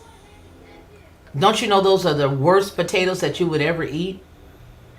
There is a purpose for us understanding this and understanding the way you've given it to us today, Ronnie, with the 13th Moonth. I mean, that's one of the best explanations that I have ever had. That tied in with what you and Sarah have, what Sarah has here on the screen. That phrase she made and you bringing that to us today was awesome for the time and the appointment. You see how that lined right up? She could have been busy or helping her husband or out shopping or something. That ties right in with the way you just explained it. It can't be ready before it's ready. We couldn't have been ready for this before we were ready. This is a great lesson. I hope everybody can, cling on to that because it is a dynamic lesson. I hear a chime in my ear, which means that more than likely I just got that email from We Need Jesus. So, Ronnie, I'm going to run over to the other side. You go ahead and take it from there. Okay. I have a lot of information pulled up, but I think we all get the gist. So like we don't have to dissect anything further, but definitely understand that when we're looking at these things, we have to know that Yah is paramount. Like his word is paramount, and he wrote it down. So yeah, there's a verbal word, which is authoritative, and there's a written word where it is equally authoritative. The thing is that if he said it and he had to write it down, that's two witnesses against you right there. So I mean, you have to come on, you have to follow suit in figuring out what he's saying. I'm verbalizing this again. Sift through the noise of the day, all the rhetoric of mainstream, and see what is what and how it looks in contrast to what Yah has commanded and told us, and act accordingly. It's always about acting accordingly and tweaking, making minor, sometimes major adjustments. But Mm-hmm. once you utilize the major adjustments, we Mm-hmm. always have to make minor adjustments to Mm-hmm. stay on point. Yep. Yep. And we did receive it. We Need Jesus. I went ahead and I forwarded to you, Ronnie, so that you can look over the group that she shared with us. And then once you look at it, yeah, if it's something that is in line, we will definitely share it. And I don't let any, generally, if it's something that I need a second opinion, I'll either check, Ronnie, or I'll reach out to Steve for something. Or I'll reach out to certain people to help me. Roy, sometimes I will talk to him. So Ronnie, I sent it to your email, and as soon as we review it and look over it, sure, if it's something that we can all benefit from, why not share it? Um, so Ronnie, let me ask you something.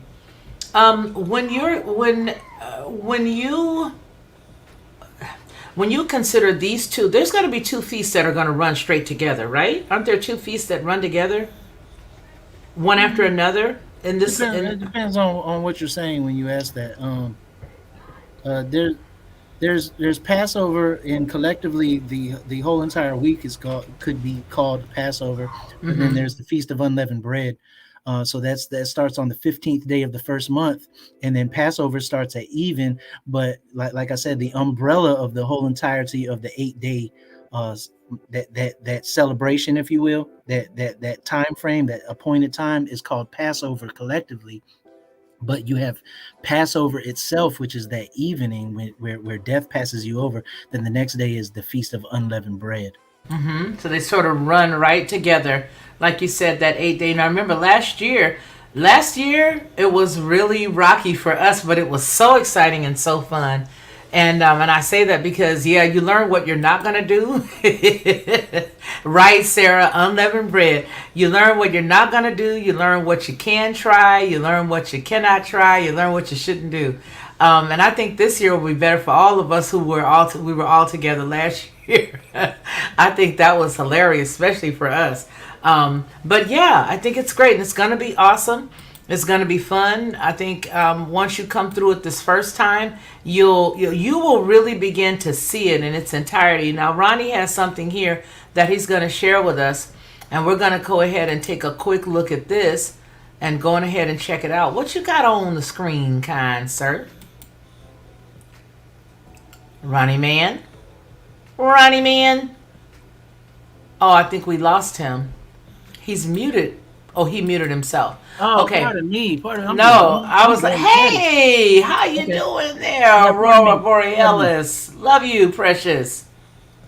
Love you, love you. So, yeah, so we got some good stuff here.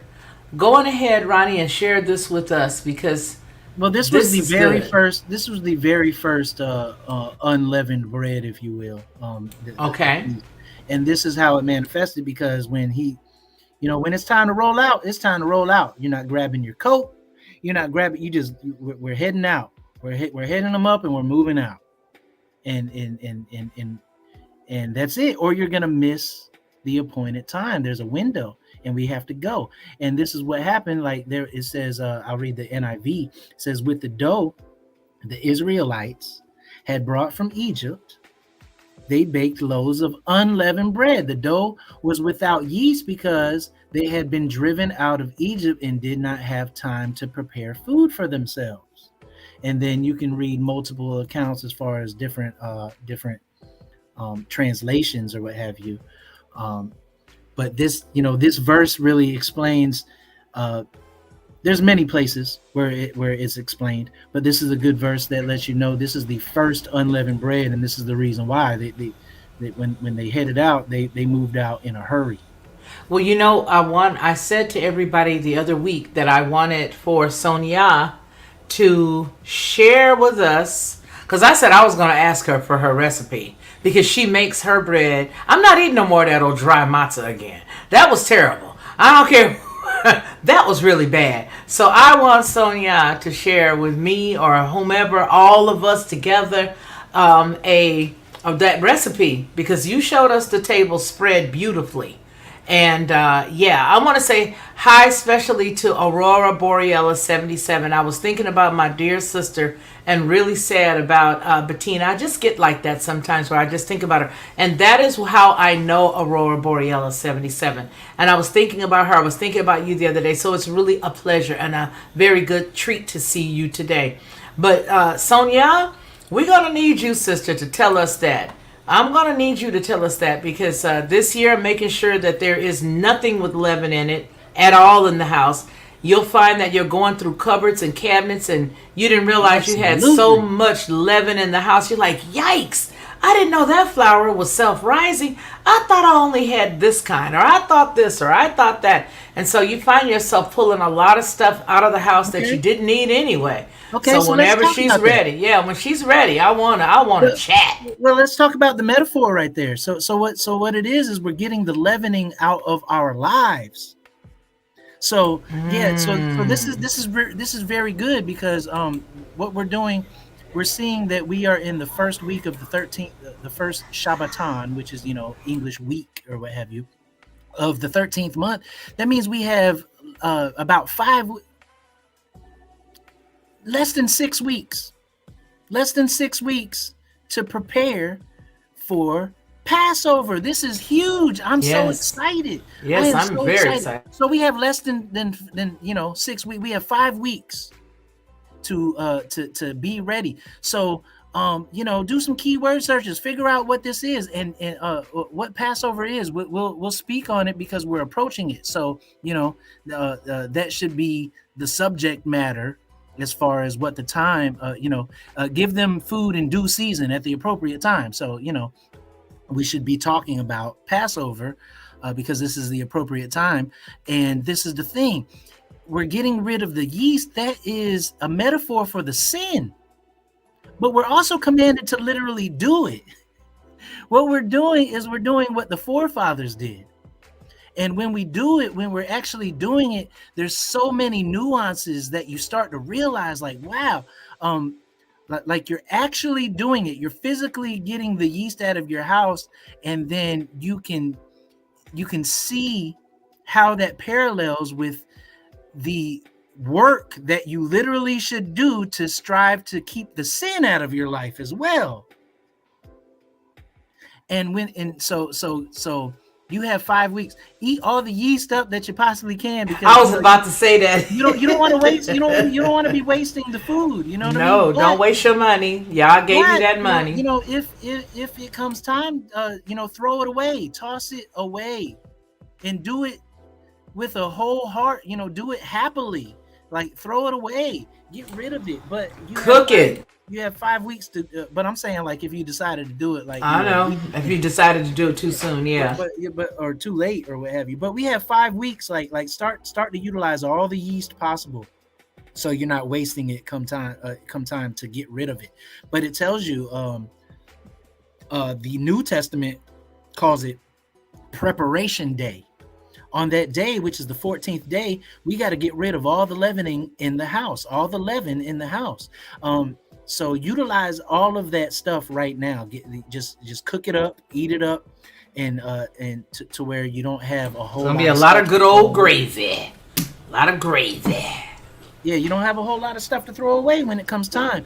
Um, and I would suggest, this is what we've learned. Stop buying anything with yeast right now, so you don't have to throw it away. Like I think a month, is good enough provision. To like, so look, pay attention to what you're purchasing. Does it have yeast in it? If it's going to be in your house come time for Passover, then don't waste your money buying it now. But get rid of it. Get rid of it and do it because we're commanded to do it. But understand what's really going on. Yes, we're actually getting rid of the yeast in our literal homes, but we are metaphorically and actually as well getting rid of the sin in our literal bodies, like out of our mind, out of our hearts. That's what's really going on here. And do both, because faith without works is dead. You have to do both. You have to do both. So keep that in mind. And let's start preparing now so we can move forward with our best foot forward. Because what I see and what I find awesome and praise report worthy and hallelujah, I see a couple people saying that this is their first time doing it, or this is their first time trying to do it, as accurately as possible. That is amazing. We're making the transition out of Egypt when we decide to do this. And We this are is a beautiful entering time. This is we're a beautiful, entering into beautiful our time. promised land. We're entering into our promise. We're entering into our inheritance when we decide to come out of Egypt. Egypt gave us the best land in the world, as far as what they had to offer. They gave us Goshen. It's nice and comfortable and cozy. And are you going to stay there though? Because even though it's nice and comfortable and cozy, and the best fertile land that Egypt has to offer, it's not yours. It's Wow. theirs. Yah has something for you. He goes ahead of you and prepares a place for you. Are you going to stay in Egypt? Come out of Egypt. Passover. Passover is when we come out of Egypt. Let's do it, man. Let's do It's it. gonna be Let's do it. awesome. Awesome, awesome. So, can we get the ingredients to the the unleavened bread? Can we hear from the lady? Can we please hear the sweet voice of the lady so she can share it with Well, I us? asked her, and we'll see. And if not, we'll definitely make it happen as far as. No worries at all. So we need Jesus has ingredients says bleached wheat flour, niacin, reduced iron, thiamine, mononitrate, riboflavin, folic acid, enzymes. Okay? Okay? And then your first two NK, and then heck no, I want out. Okay, we need Jesus, absolutely. Somebody else said the other day that the unleavened bread, I forgot who it was, but they were saying that it was like a flour tortilla, that's unleavened. And I was like, huh, I'm going to have to check that out. So anyway, folks, okay, here it is. The recipe from Sonia says the recipe is extremely simple. 2 cups of non-all-purpose flour, 1 cup of cold water, 2 tablespoons of olive oil, and half a teaspoon of salt. Now there you go. I know that's going to be tasty and delicious because it's going to be better than that stuff I had last year, Sister Sonia. I had a few boxes of them things, things, and it was terrible. I had a couple of how many boxes of those matzah bread you guys do we have? 16. Joshua said 16. Hey, Sister Sonia. Hello. Hello, the sweetest lady on the planet. Next to my mom, you guys. I always say she's got the sweetest voice. Hello, sister. How are you? I am just fine. And that was a typo. I didn't mean non-all-purpose flour, but all-purpose flour. And no, it doesn't have yeast in it. Okay. So thank you. Let me put it back up there. So Yeah, let me say it again. I didn't mean non-all-purpose flour. I don't think that's a thing. I meant to say all-purpose flour, and no, it doesn't have yeast in it. Okay, so all-purpose flour, and then we saw all the other things that were there. I dropped my 1 mouse, cup so let of me cold find. water, Okay, cold water. Okay, okay. and 4 tablespoons of olive oil, and a Mm-hmm. half a teaspoon of salt. And the of course, the olive oil. Make sure that's premium brand or premium olive oil. Okay. You want Which one do you normally use? I don't remember the brand that it is, but also I don't remember the brand. Do you know? I don't know. Ronnie doesn't know either. But if I get that, I'll post it. I'll post Okay. it on here And we need later. Jesus says how and bake it how. Okay, what you're gonna do is you're gonna mix the dry ingredients first, and then you're gonna add the water in the bowl with the dry ingredients and stir it, and then you're gonna add the olive oil and stir that as well, and you're gonna come up with a like a dough ball, just knead it, a dough ball. And once you get that, you wanna roll it out. Use your roller and press it out, and cut it into. Well, no, when you have the ball, cut it into 4 pieces, and then roll those 4 pieces into individual balls, and then roll those out. And when you cook it, you just want a hot pan. You don't necessarily need any oil in it. You can just take the flat round piece of dough that you rolled out and put it on the pan until you see it bubble on the top. Once it starts to bubble, then you flip it over and do the same for the other side, and that's it. That's it. Now, I like it. if you want to add a little more taste to it, you can add in the dough, you can add sweet basil.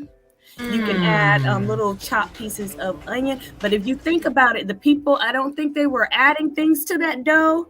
They were like just getting it together and running, and leaving. So if you want to get as close to that as possible, I wouldn't add anything for Passover. But then the following days, just, add some basil in there, just a few parsley, basil, whatever you want to add to it, and fry it up. Well, that sounds good to me. And you guys, we have it. Thank you so very much, our sweet dear sister. One of the sweetest people that you'll ever meet with that sweet, beautiful voice. Thank you, thank you, thank you, precious. You're welcome. So, everybody in the chat, you heard from Ronnie Mann's beloved queen. And you guys know that for those of you who probably were hearing that saying, oh, we used to make that with thus and such, or I used to do this with thus and such. Well, they were in a hurry, right? And so they were trying to get up out of Dodge. Joshy, I'm talking. And they were trying to get out of Dodge. So while they was trying to get out of Dodge, yes, they were on the exodus. No time to 11. Quick and easy on the go. That's right. That's right. Quick and easy on the go for us is journey cake, cornbread, nice and sweet to help you on the journey. But not in this case. I know you guys are not cutting up over there in the corner. Well, you guys, yes, she is a sweet lady, right? We need Jesus. That is how she is consistently. Thank you. We need Jesus for typing that out for everyone. There you go. So we're going to keep that on the screen right there, because even once we're done, it'll be like the first thing people will see if they don't see the front of it. Very good question. Aurora Borealis 77 says, can you use cinnamon, butter, and brown sugar? Yeah, I would like to answer that. As far as using other ingredients, the thing about Passover, it's slightly different than the rest of the feasts. Like as far as Feast of Tabernacles, you go all out and you have a great time, and it's like a joyous occasion. Passover is more of a somber thing. Like people are dying all around you and you're being saved. So it's not so much about the taste or what have you. It's about observing and doing what Yah has commanded us to do. So it's slightly different. You want, it's not extremely somber, but you want to approach it with a humble and contrite heart. But not as somber and humble and contrite as I was last year. But at the same time, like we since we began to do this, we eat unleavened bread all the time. And like for just to do it, you can add what you want. Can you put some butter on it?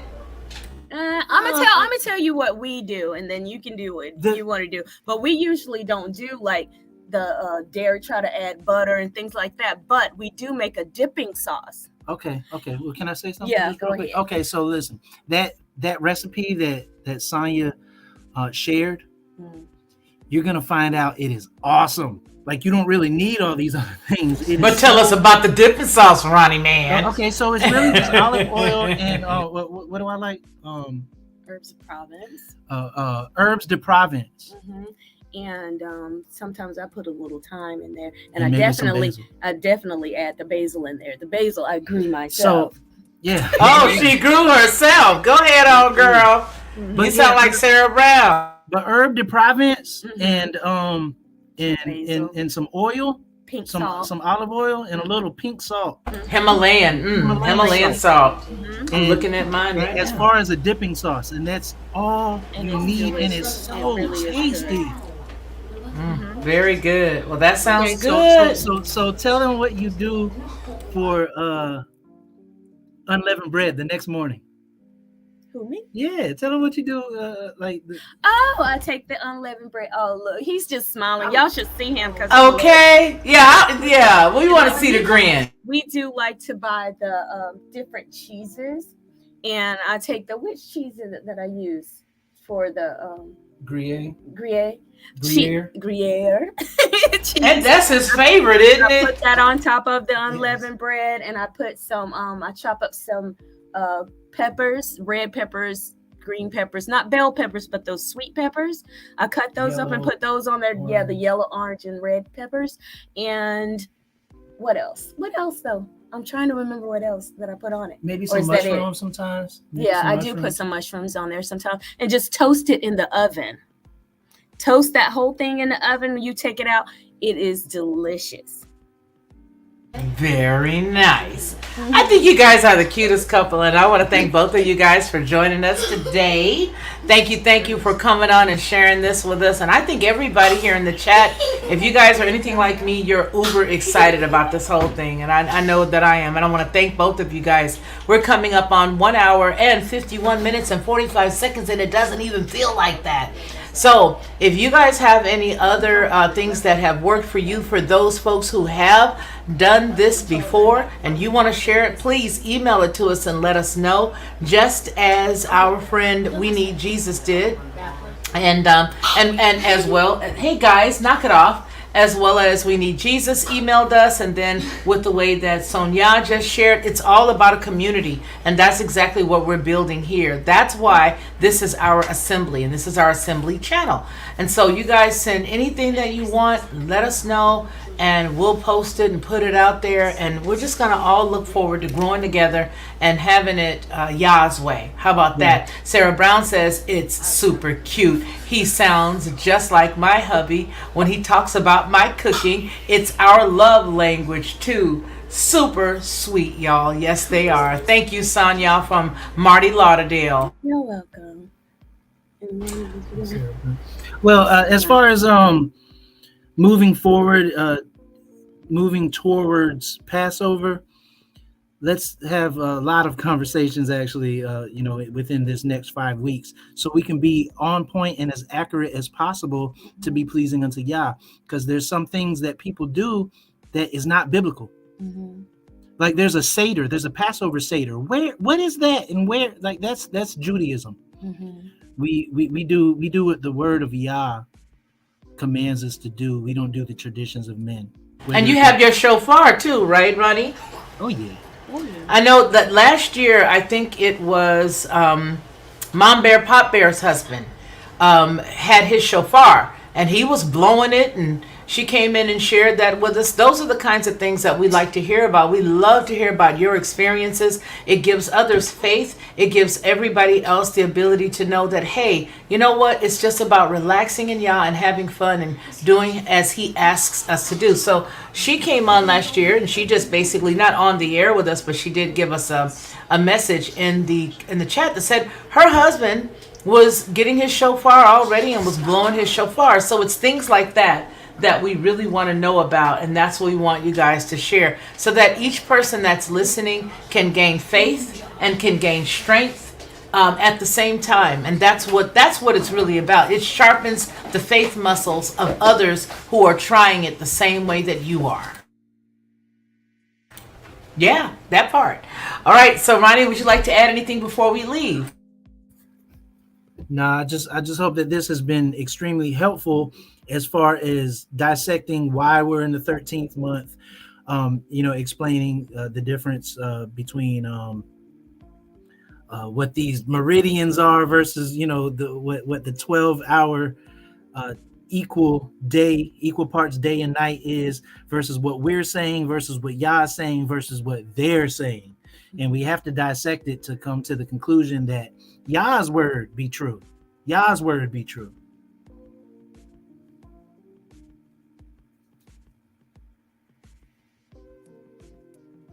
I was on the other side saying, "Hi, Sharon Marie, pretty lady." And I was typing it out in real time as opposed to StreamYard time so that you could see it. Because we love all of you guys. And whenever you're here, we like to make sure that we acknowledge you. And anytime we don't, it's because we probably didn't see it. But nonetheless, we're going to go ahead and get ready to close. For those folks who are going to be joining us in the replay, thank you very much. Please don't forget to hit that like button. And please do not forget to subscribe if you have not subscribed. Double check your subscription and bell icon as well, just in case your settings may not have it accurate. Annie K says, this show has been a blessing and I learned things that I didn't know before. Blessings to you guys, and thank you. And thank you very, very much for tuning in with us today. If you guys don't have anything else to add, and I don't have anything else to add, I want to tell y'all, go ahead, Ronnie. Now, I just want to say this, as far as the replay is concerned, in actuality, this has been pertinent information. So I would highly recommend that you go back and listen and absorb what needs to be absorbed and implement what needs to be implemented as we move forward. And absolutely. And then do like Deb Woods does. Deb Woods goes back and here's her comment. She says, I was just about to say, she says, I love you all. And I'll re-listen as always. Exactly. I was just about to say that Deb Woods is wonderful. And that's, as you guys may know, at the very top of the show, I mentioned that we have a mod that does that. That's Deb Woods. Deb Wood, she knows where everything is in all the catalogs and everything. So we put in the chat as well Ronnie Mann's channel. And so I want you guys to go over there and I want you all to listen to his music. He only has a few subs. And I'm putting this down here. Oh, goodness gracious. Why is it all lowercase? Okay, RONNIEMAN. Okay, that's his channel. Listen to his music. And subscribe to his channel, because you never know when he just may start uploading over there. And you want to be the first one to sit there and listen when he goes live. Calling that and speaking that into existence. All right, you guys, remember what we always say here on this channel and any of the Lockhart publications, and that is that man shall not live by bread alone, but by every word that proceeds out of the mouth of the Most High Yah. Until we see each other again, you guys take care of yourselves and take care of one another. And continue to be blessed.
But I got perspective.